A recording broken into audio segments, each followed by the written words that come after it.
I am so excited to hear the perspectives that are going to come out of this time from families who were thrown into a situation that they weren't planning on, and then they figured it out. They made the best of it.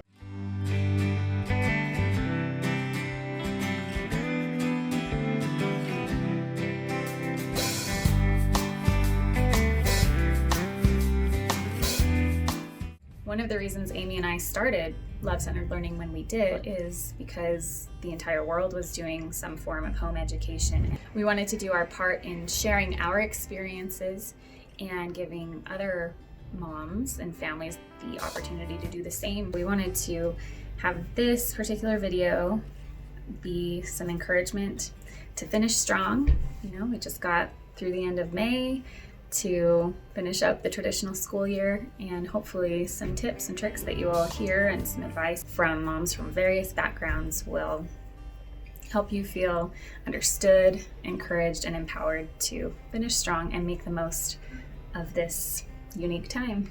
If you're in a situation like me where you are trying to do public school at home, I'm sure that you found that it's really important to be in touch with your kids' teachers because, like for example, we felt like it was just a little much for everything that her teacher wanted done at home.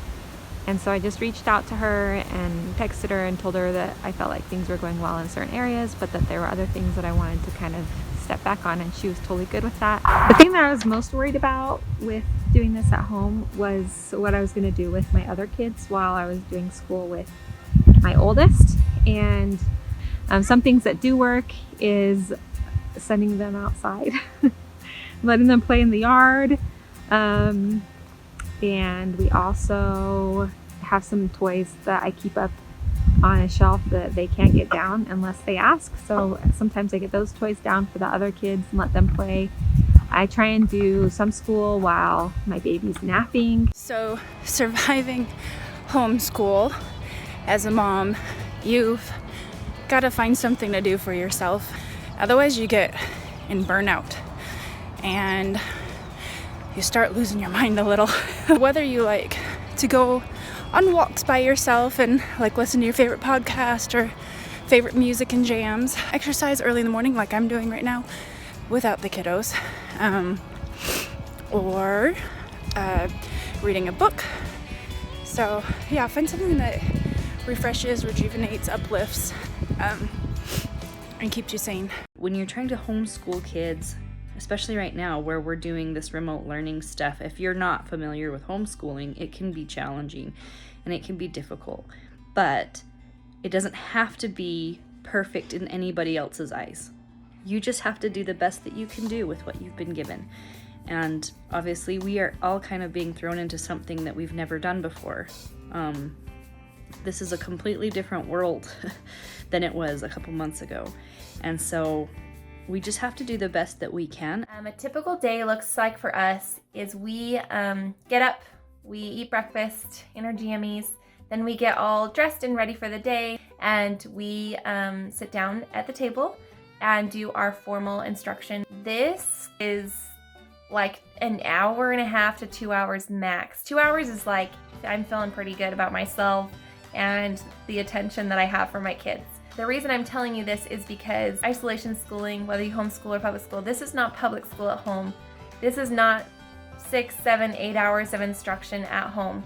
That is crazy, and you will go crazy, your kids will go crazy, and also trying to teach multiple levels of subjects. Like, there's not enough time in the day to do that. The mission statement for Love-Centered Learning is also my personal homeschool mission statement, to encourage my kids to love to learn and learn to love. So that means that I'm constantly reevaluating, reinventing our homeschool life.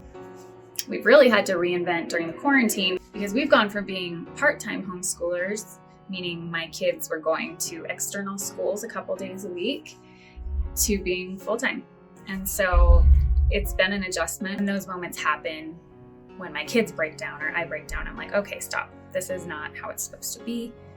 Let's take another look at it. If you feel like you're winging it, mama, if you feel like you've been thrown into this and you've been going at it for whatever 45 days we've been at this and you're still figuring it out, totally, totally okay.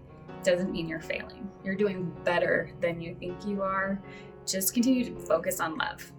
And if you're not feeling the love, and if your kids are not loving learning and learning to love, then it's okay to stop and reevaluate and say, okay, this isn't working for me. Switch it up, make it shorter, change what you're doing, take it outside. Your options are a little bit limited. You can't go on field trips. That's one thing we've really missed, but you can always do something to center your home learning on love. My son is 2. We were coloring, and this is the picture he colored. And as he would finish a color, I'd say, good job, and he'd say, perfect, perfect. And I thought how sweet that was, that he looked at this and said perfect, because he was proud of what he did. And I think sometimes we need to remember that we don't always have to do things perfect in somebody else's eyes or compared to somebody else's perfect, that we can have our own perfect, and that's okay. I am not wearing makeup. I have not done my hair today. I haven't even brushed my teeth. And that's okay. I will get to it, I promise.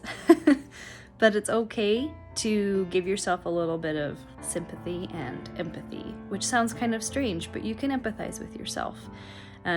You can step back and say, I'm doing the best with what I have and what I've been given. My kids have had breakfast.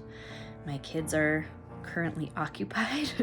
Now I can brush my teeth. You don't have to have everything all together all at one time. I just want to emphasize that, like, things don't always go perfectly, and it's not going to be that way.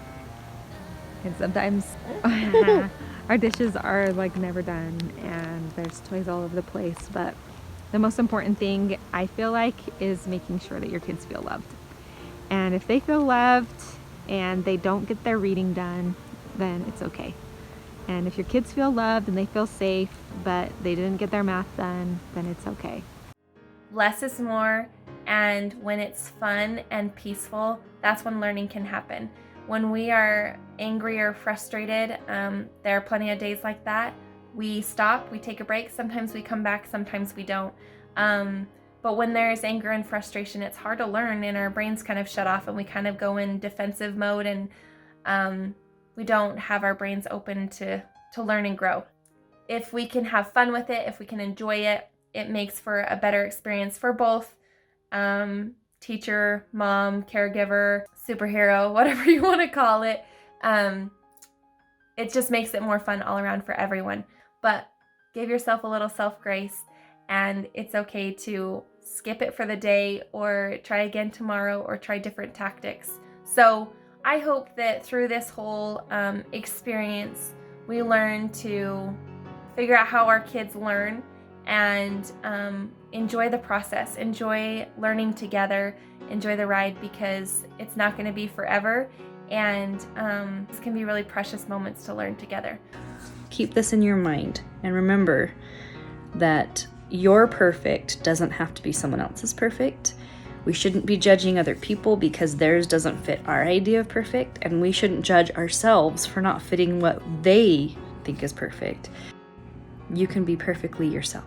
So take a deep breath, and you got this. Thanks for watching. We hope you feel encouraged and uplifted to finish strong through the end of this quarantine and to carry those gems that you are learning along the way throughout the rest of your life. And if you are feeling the spark to want to continue a homeschool lifestyle, follow this channel. There are lots of resources we're going to be presenting to you. There are lots of ways to get started. Reach out to us if you have a question, or if you are feeling that you would like to continue it, and we would love to help you in that journey, to hear your story, and we'd love to be a part of it too.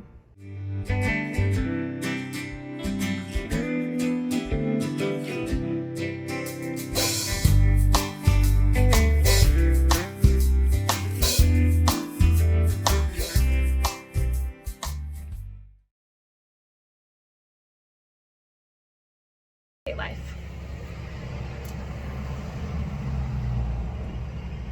Our choices for as women, as moms. Isolation school.